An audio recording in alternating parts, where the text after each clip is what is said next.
Hello viewers, Super GT here. Well, he's not here, he's there. If you look in the top left you will see Super GT. I'm the Yenster and I'm in 13th place. But if we just wait for Alan to move out the way, you will see there, Super GT. There he is. Sensational scenes, I'm sure you'll agree. I expected carnage on the first corner, so I went extra wide and I gained 4 places, finding myself in 9th place. That is probably my first quadruple overtake. Just to warn you, I will be dropping several Super GT catchphrases in there, or what I determine to be catchphrases. So Steve, if you happen to catch this video, I did try to catch you to say hi. But you fucked off, mate. I mean, there's not much I can do about that. But anyway, back to the video. We have Jan Turbo coming ahead. I believe that Jan is on the hard tyres, I'm on the mediums. I decided to go for a move here, but I kind of catch it a bit close. Yeah, that was pretty close there. Now, if we take a look from another angle, we see just how close that was. Oh my word, that was close. That was a brown shorts moment there, for sure. When I say brown shorts moment, I mean, I can tell you he had a curry last night. I think probably a chicken tikka. I'm not quite sure. It wasn't pleasant. But it wasn't as strong as you'd expect from, say, like your stronger curries. I mean, I should know. But moving on. So we are approaching the end of lap 1, and I've gained 5 places. I know. I'm pretty chuffed with myself about that. I've only owned a Fanatic wheel for probably just over a year now, and I'm having a great time. I mean, I never thought I'd be in a race with Super GT. I mean, like, after watching this replay like in the game, I realised that Super GT had like 3 seconds, maybe just over 3 seconds a lap on me. So he's definitely in a different league to me. Now as we approach the end of lap 1, Alan behind, he's got a good run on me. He actually goes for the inside line. I choose to push him as far to the inside as I can dare, and then return to the outside, compromise his line, hoping that I can get around. And oh my word, was that another brown shorts moment? I believe it was. Let's take a look from another angle. So there's Alan next to me there, and we're going to see flying through the middle. Oh my word. Oh, okay, I see. Okay, so it looks like he lost control. What I think happened was LJ was daydreaming. He woke up in a braking area and then he had to take avoiding action, but my god, look at this avoiding action here. Look at that, he almost crashed into us both, but no, he avoided a collision. It was completely unnecessary, of course, because he can literally drive through other cars. Amazing scenes here at Nürburgring, I'm sure you'll agree. Now, one thing I didn't know about this race was the track limits on this right-hander here. See the white line on the left? So the Mercedes go over it. I thought he was going to get a penalty, but it turns out you can go over that line as much as you want, and I did not know this. On a positive note, we seem to be catching the 3 cars in front. Looks like we got, what's that name there? SK1P FE5E. What is that? Sky. Never mind. More importantly, he's got a Porsche with Mercedes graphics on it. Well, there's only one guy I know that would do that, and that's Sky Revere. He's driving. He's not the best driver. I mean, he does like drifting in a Porsche with Mercedes graphics. I mean, who does that? That guy. Yeah. So yeah, he's slowing me down here, as you can see, and that allows Alan behind to creep up behind, and he's going to go for the outside line. I'm going to steal the inside just to defend, and hopefully keep Alan behind me for another lap. But we do go side by side through the chicane, and side by side for the final corner as well. Actually, this was a good race with Alan. I actually really enjoyed this. And I think he loses a bit of control there, and but he's managed to stay behind me, which is fantastic. So it's me, Alan, and Jan Turbo. I'm starting to feel a bit more confident now. I mean, like, I got these two behind me, and they're definitely a bit of a handful, but like they're driving respectfully, and I really enjoy that. So I love a good race. But I think Alan had a bit of an issue back there. He seems to have dropped back to over a second, nearly a second and a half. Anyway, so yes, lap 4, and we are still in P8, chasing down Beasting Thunder, drifting away.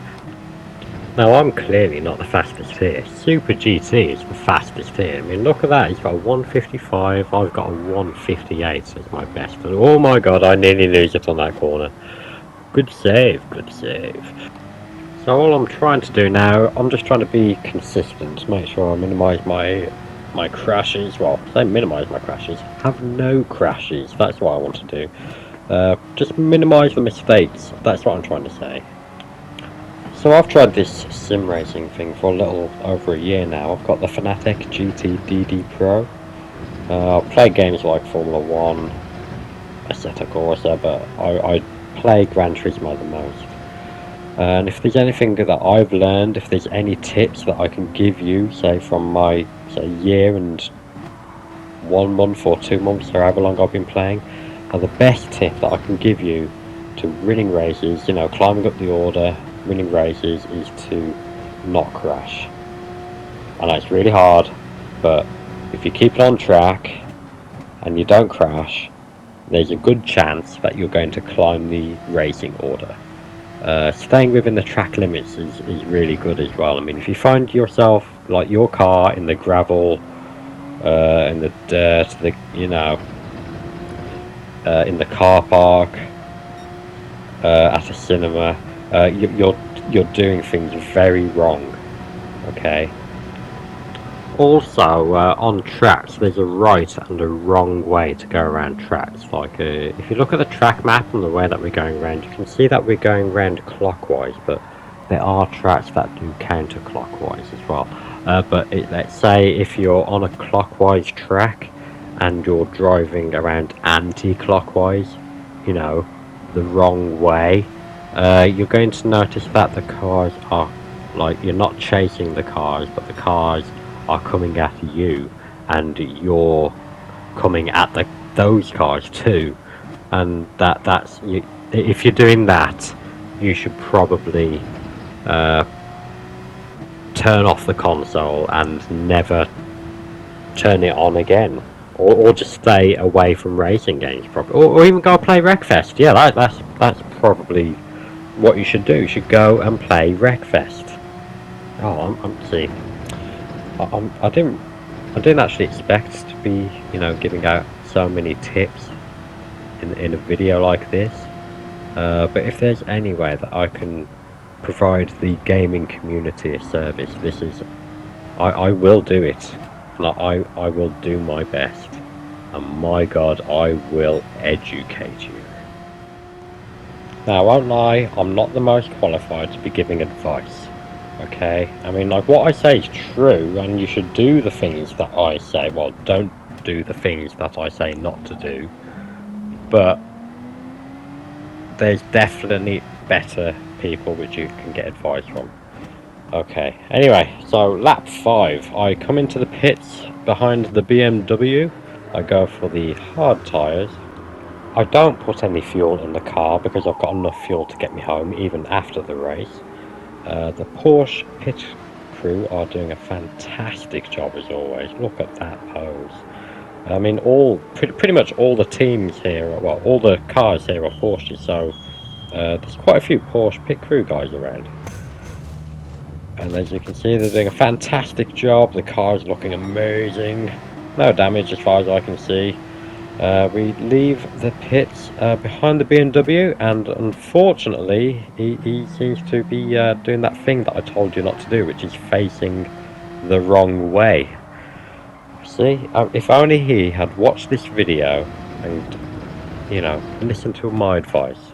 I mean, of course he couldn't have done that because, like, I edited this video after the race happened. I mean, there's only, I mean, that's the only way it can be, unless I'm a time-traveling YouTuber, which I can guarantee you that is not the case. What am I talking about? Right, back to the video. Okay, so the car of choice for this race seems to be the Porsche 911 RSR, which is a 6-cylinder, 4-litre mid-engine rear-wheel drive, 509 brake supercar, and it's not really that healthy for the environment, unfortunately. The CO2 emissions, I'm sure, are through the roof. I mean, not the one that I'm driving here, because this is obviously a virtual 911 RSR. So technically, I suppose the CO2 emissions that I'm giving off are a lot less than the 911 RSR. I mean,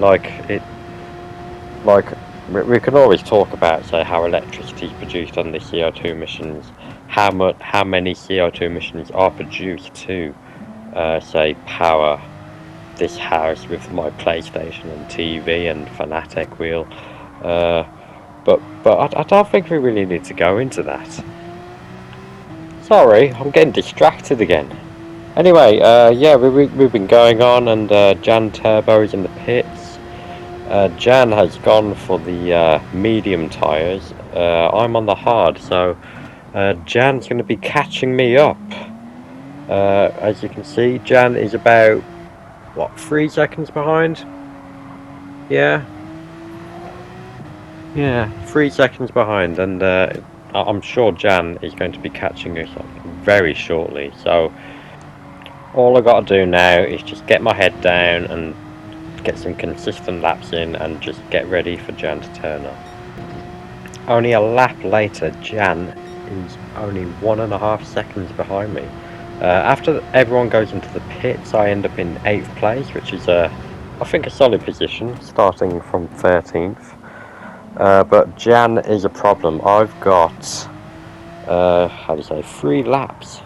I've got 3 laps to keep Jan behind me. It's just not going to happen, really. I mean, Jan is just over a second behind me, and every corner, every accelerating zone, every braking zone, Jan is going to be catching me. So as you can see, I'm pushing it pretty hard. I don't use all of the track limits there, but mainly because I didn't know about them.